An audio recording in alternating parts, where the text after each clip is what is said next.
केंद्र की सरकार को वही ईडी चीफ यानी कि संजय कुमार मिश्रा चाहिए ईडी के लिए। जी हाँ, केंद्र की सरकार जो है वो ऐसी जिद कर गई है जैसे एक बच्चा खिलौने की जिद करता है कि मुझको वही खिलौना चाहिए, और खिलौने की लेने के लिए वो तमाम रीजन तमाम वजह बताता है कि वही खिलौना उसको क्यों चाहिए।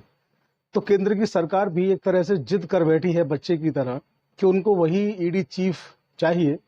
इसके लिए केंद्र की सरकार ने सुप्रीम कोर्ट का रुख किया है। हालांकि अभी 11 जुलाई को माननीय सुप्रीम कोर्ट ने आदेश जारी किया था और ईडी चीफ के जो कार्यकाल जो बढ़ाए गए थे, तीसरा कार्यकाल जो नवंबर 2023 तक केंद्र की सरकार ने बढ़ाया था ईडी चीफ का, उसको माननीय सुप्रीम कोर्ट ने अवैध करार दिया था और केंद्र की सरकार को निर्देशित किया था कि 31 जुलाई तक आप अपना ईडी का जो चीफ है उसके नए चीफ की नियुक्ति कर लें। संजय कुमार मिश्रा जो है अधिकतम 31 जुलाई तक ईडी चीफ के पद पर रह सकते हैं।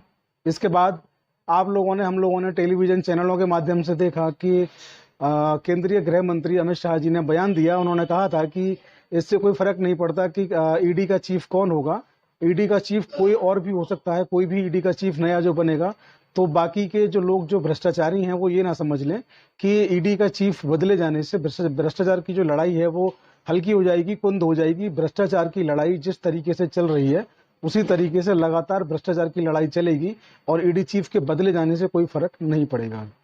ताजा मामले में जो मौजूदा मामला है, कल यानी कि कल की डेट में केंद्र की सरकार ने अपने सॉलिसिटर जनरल जो हैं उनके तुषार मेहता, उनके माध्यम से माननीय सुप्रीम कोर्ट में 11 जुलाई का जो आदेश था सुप्रीम कोर्ट का, उसका रिव्यू दाखिल किया है।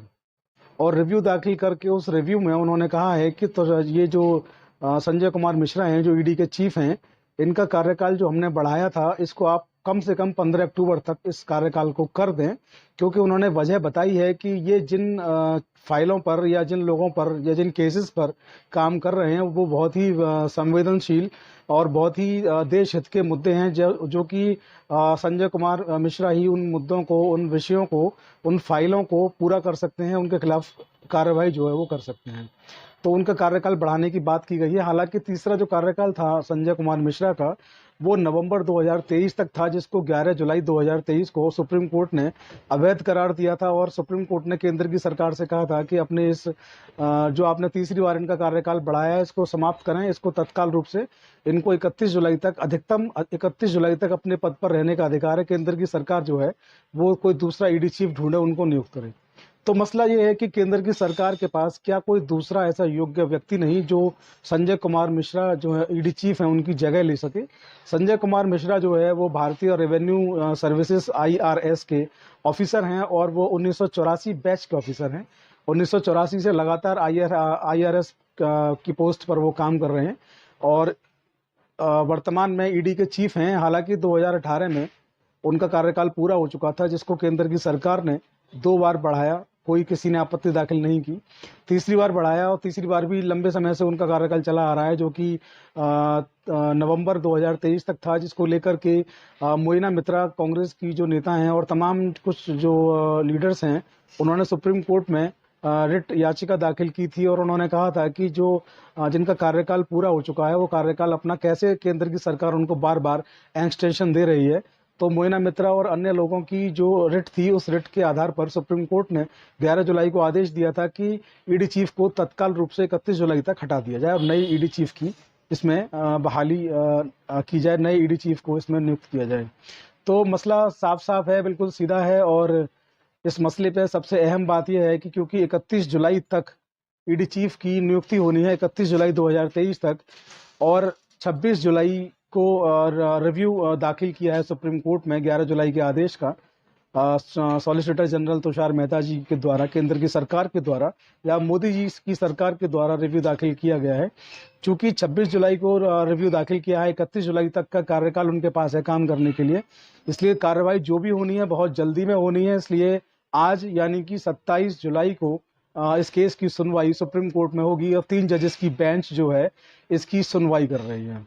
मैं आपको बता दूं कि 3 जजेस की बेंच जो सुनवाई कर रही है, जिसमें जस्टिस गवई भी इसकी सुनवाई करेंगे, जो कि राहुल गांधी का जो मानहानि का जो मसला है, मोदी सरनेम डिफेमेशन का जो केस है, जिसकी सुनवाई जो है गवई साहब कर रहे हैं, जस्टिस न्यायमूर्ति गवई जो हैं, वो इस केस में भी 3 जजेस की बेंच में इस केस में भी शामिल होंगे।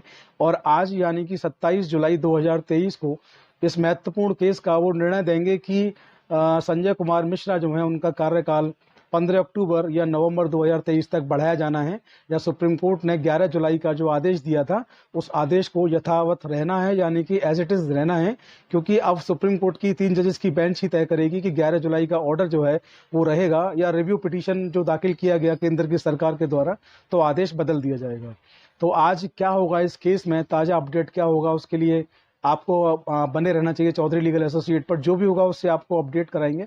आज के वीडियो में फिलहाल इतना ही। और एक सवाल जाते जाते आप लोगों के लिए कि आखिर संजय कुमार मिश्रा ईडी चीफ जो हैं, उनमें ऐसा क्या है कि केंद्र की सरकार बच्चे की तरह जिद किए बैठी है कि हमको ईडी चीफ तो बस संजय कुमार मिश्रा ही चाहिए। देश में ईमानदार, कर्मठ, जुझारू, लगनशील जो ऑफिसर्स हैं उनकी कमी नहीं, और ऐसे में केवल एक अधिकारी के पीछे लगे रहना कि केवल इनको ही ईडी चीफ चाहिए, ये मेरी समझ से परे है। तमाम जो आलोचक विश्लेषक हैं कानून के, उनकी समझ से भी परे है। क्योंकि जब एक व्यक्ति अपने पद को छोड़ता है तो दूसरे व्यक्ति को मौका मिलता है अपनी योग्यता दिखाने का। चूंकि उनका कार्यकाल पूरा हो चुका है, उम्र के हिसाब से भी और कार्यकाल के हिसाब से भी, और बार बार उनको एक्सटेंशन दिया जा रहा है, तो मेरी समझ से परे है। तो आप लोगों से भी सवाल पूछना चाहता हूँ कि मोदी सरकार जो बार बार इनका एक्सटेंशन बढ़ा रही है, क्या ये ठीक है?